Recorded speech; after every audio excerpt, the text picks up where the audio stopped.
শহর থেকে প্রায় শখানেক কিলোমিটার দূরে এক গহীন গ্রামের শেষ প্রান্তে অবস্থিত কালীদহ ঘাট। নামটা শুনলেই এলাকার মানুষের বুকের ভেতরটা কেমন যেন করে ওঠে। দিনের বেলাতেও ঘাটটা কেমন যেন থমথমে, নির্জন। বিশাল এক প্রাচীন বটগাছ তার হাজারো ঝুড়ি নামিয়ে ঘাটটাকে যেন আষ্টেপিষ্টে বেঁধে রেখেছে। দহের জল কুচকুচে কালো, এতটাই স্থির যে মনে হয় শতাব্দীর পর শতাব্দী ধরে কেউ বুঝি এক ফোঁটা জলও নাড়ায়নি। এই গ্রামেই আমার বন্ধুর, ফাহিমের দাদার বাড়ি। ভার্সিটি বন্ধ হওয়ায় আমরা চার বন্ধু, আমি, রাশেদ, ফাহিম, সুমন আর জামিল ঠিক করলাম ফাহিমের গ্রামে গিয়ে কয়েকটা দিন কাটিয়ে আসব। শহুরে কোলাহল থেকে দূরে একটা নির্ভেজাল ছুটি। গ্রামে পৌঁছানোর পর থেকেই ফাহিম আমাদের বারবার একটা ব্যাপারে সতর্ক করছিল, কালীদহ ঘাট। ওর মতে সূর্যাস্তের পর ওদিকে যাওয়া মানে সাক্ষাৎ মৃত্যুকে আমন্ত্রণ জানানো। ওখানে নাকি বাস করে এক ভয়ঙ্কর জিন, যা দহের জলের নিচে তার সাম্রাজ্য পেতে রেখেছে। সুমন আমাদের মধ্যে সবচেয়ে সাহসী, বলা ভালো দুঃসাহসী। ও এসব জিন ভূতের গল্প শুনে হেসেই উড়িয়ে দিল। আরে ধুর, ২১ শতকে এসে এসব কে বিশ্বাস করে? চল, আজ রাতেই আমরা কালীদহ ঘাটের রহস্য ভেদ করব। আমি আর জামিল কিছুটা দ্বিধায় ছিলাম, কিন্তু সুমনের জোড়াজড়ি আর ফাহিমের ভীত মুখ দেখে আমাদেরও কেমন যেন একটা জেদ চেপে গেল। ফাহিম শেষ চেষ্টা হিসেবে বলল, ভাই তোরা যাস না। আমার দাদা বলতেন ওই দহের জিন শুধু মানুষকেই মারে না, তার রুহটাকে টেনে নিয়ে জলের নিচে বন্দি করে রাখে। বছরের পর বছর ধরে সেই রুহ দহের গভীরে আর্তনাদ করে। ফাহিমের কথায় আমাদের ভয় না বেড়ে বরং উত্তেজনা বাড়ল। আমরা ঠিক করলাম রাত ১২টার পর কালীদহ ঘাটে যাব। রাত গভীর হল, চারদিকে ঝিঁঝি পোকার একটানা ডাক ছাড়া আর কোনো শব্দ নেই। আমরা চারজন টর্চ লাইট হাতে বেরিয়ে পড়লাম। ফাহিমের মুখটা ভয়ে ফ্যাকাশে হয়ে আছে, কিন্তু বন্ধুদের সঙ্গ ছাড়তে পারেনি। গ্রামের মেঠো পথ ধরে আমরা যত ঘাটের দিকে এগোচ্ছি, বাতাসটা যেন তত ভারী আর ঠান্ডা হয়ে আসছে। চাঁদের আলো থাকলেও ঘন গাছপালার জন্য চারপাশটা কেমন যেন ভৌতিক দেখাচ্ছে। হঠাৎ জামিল ফিসফিস করে বলল, আমার মনে হচ্ছে কেউ আমাদের দেখছে। আমরা টর্চ ফেলে আশেপাশে দেখলাম, কিন্তু কিছুই চোখে পড়ল না। সুমন ধমক দিয়ে বলল, ভয় পাস না তো, ফাহিমের গল্প শুনে তোর মাথা খারাপ হয়ে গেছে। কিছুক্ষণ পর আমরা ঘাটের কাছে এসে পৌঁছলাম। বিশাল বটগাছটা অন্ধকারে এক দানবের মতো দাঁড়িয়ে আছে। তার ঝুড়িগুলো সাপের মতো দুলছে, যদিও বাতাসে কোনো দোল ছিল না। ঘাটের সিঁড়িগুলো শ্যাওলায় ঢাকা, স্যাঁতস্যাঁতে। সুমন তার স্বভাবমতো এগিয়ে গিয়ে ঘাটের প্রথম সিঁড়িতে পা রাখল। সাথে সাথে একটা অদ্ভুত ঘটনা ঘটল। পুরো ঘাট এলাকা জুড়ে যে ঝিঁঝি পোকার ডাক শোনা যাচ্ছিল, তা এক মুহূর্তে থেমে গেল।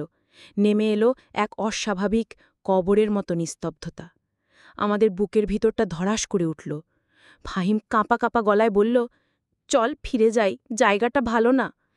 চুপ করত, টর্চটা জলের দিকে ফেলে বলল, দেখলি কিচ্ছু নেই, সব মনের ভুল। কথাটা শেষ করার আগেই জলের ভিতর থেকে একটা মৃদু শব্দ হল, যেন কেউ ভারী একটা পাথর জলে ফেলল। কিন্তু আমরা স্পষ্ট দেখলাম জলে কোনো ঢেম উঠল না। কালো জলটা আগের মতোই স্থির। আমরা সবাই সতর্ক হয়ে গেলাম। জামিল আমার হাতটা খামচে ধরল, ওর হাত বরফের মতো ঠান্ডা। আমরা সবাই তাকিয়ে আছি জলের দিকে।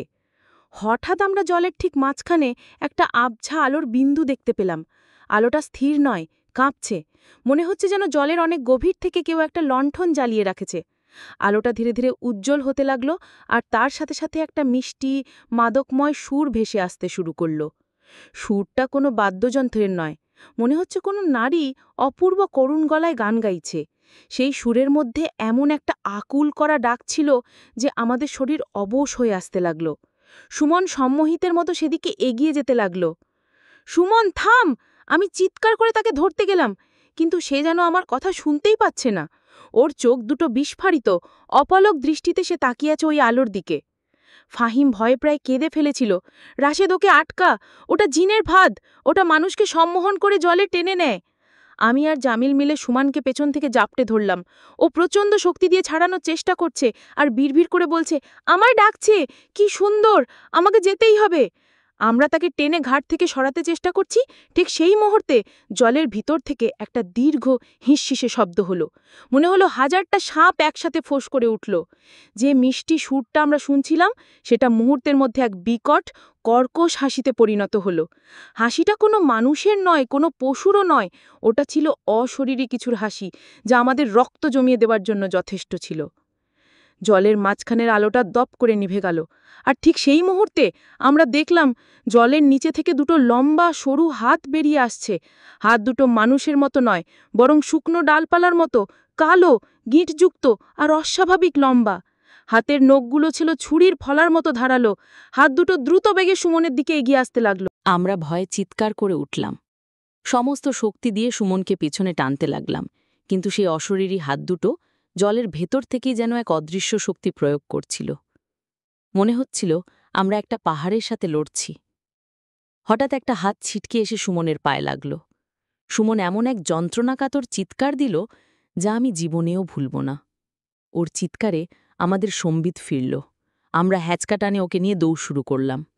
পেছন থেকে সেই বিকট হাসি আর জলের মধ্যে প্রচণ্ড আলোড়নের শব্দ আসছিল। মনে হচ্ছিল দহের পুরো জলটা যেন রাগে ফুঁসছে। আমরা পেছনে না তাকিয়ে উন্মাদের মতো দৌড়াচ্ছিলাম। গ্রামের মেঠো পথে টর্চের আলো কাঁপছে। আমরা বারবার আছাড় খাচ্ছি আর উঠছি। অবশেষে ফাহিমের বাড়ির কাছাকাছি এসে আমরা থামলাম। হাঁপাতাল হাঁপাতে পিছনে তাকালাম। দূর থেকে কালীদহ ঘাটের দিকটা মিশমিশে কালো দেখাচ্ছে, আর কোনো শব্দ নেই, যেন কিছুই ঘটেনি, কিন্তু ঘটেছিল। ফাহিমের দিকে তাকিয়ে আমাদের আত্মারাম খাঁচাছাড়া হবার জোগাড় হলো। ওর প্যান্টের একটা অংশ ছেঁড়া এবং সেখানে 5টা গভীর আঁচড়ের দাগ। দাগগুলো থেকে রক্ত বেরোচ্ছে না, বরং জায়গাটা পুড়ে যাবার মতো কালো হয়ে গেছে, আর সেখান থেকে সেই পচা আষ্টে গন্ধটা আসছে। সুমন মাটিতে বসে থরথর করে কাঁপছিল। ওর চোখ দুটো শূন্য। ও ফ্যালফ্যাল করে তাকিয়ে আছে, কিন্তু আমাদের চিনতে পারছে বলে মনে হলো না। ও বিড়বিড় করে কী সব বলছিল, যার কোনো অর্থ আমরা বুঝতে পারছিলাম না। ফাহিম কান্নায় ভেঙে পড়ল।